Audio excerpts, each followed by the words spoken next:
The original prophecy never named a specific child. It described a boy born in July to parents who defied Voldemort 3 times. 2 infants fit that exact description perfectly. The entire timeline hinges on a single decision, Voldemort targeting the Longbottom family instead of the Potters. When the Dark Lord arrives at their home on Halloween in 1981, he doesn't just find helpless victims. Frank and Alice Longbottom are highly trained, seasoned Aurors. They fight back with lethal precision, turning the encounter into a chaotic, ferocious duel. Voldemort eventually corners them. To protect her son, Alice Longbottom sacrifices herself. That ancient defensive magic rebounds the killing curse, vaporizing Voldemort and abruptly crowning Neville as the boy who lived.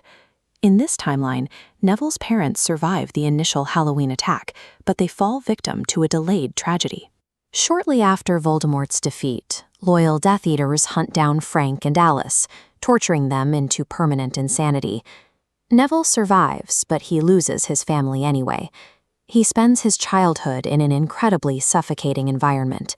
Raised by his imposing grandmother, Augusta, he is subjected to constant reminders of his parents' sacrifice and the impossible expectations attached to his new public legacy.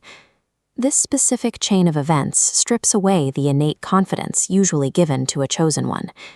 Neville enters Hogwarts completely defined by trauma. He carries a crushing imposter syndrome, entirely convinced he is unworthy of the attention placed upon him. The moment he is sorted into Gryffindor, the scrutiny intensifies.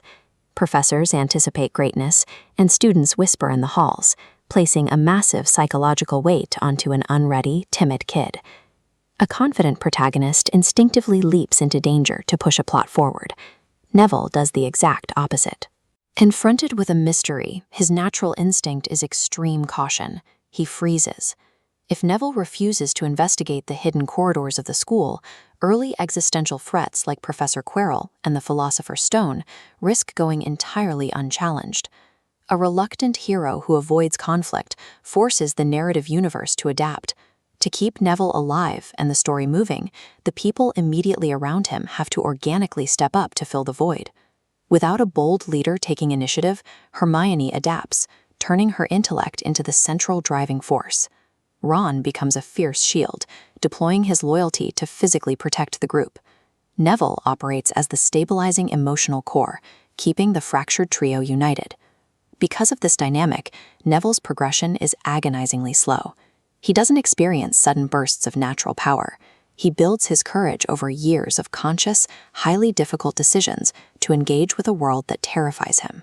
Shifting the burden from a single destined savior to a mutually dependent system changes the mechanics of victory. The survival of the wizarding world now relies on the tight, interlocking dependencies of the group. As the war escalates, Voldemort's return forcibly establishes a psychic connection with the boy he marked as his equal. A traditional hero might possess the mental fortitude to resist that kind of intrusion. Neville is far more vulnerable.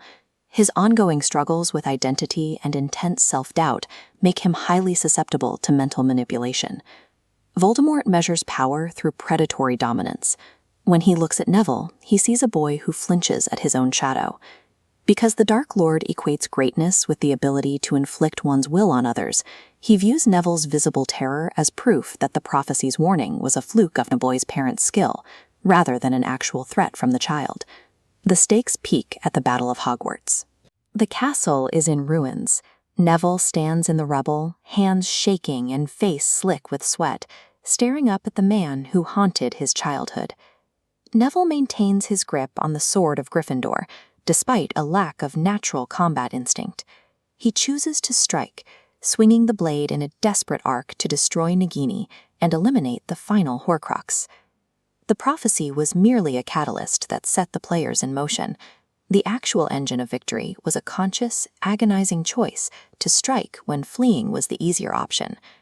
The legacy of this story is found in the moments when the terror is highest and the instinct to flee is strongest. Neville's victory confirms that standing up under that specific pressure is what ultimately defines a hero.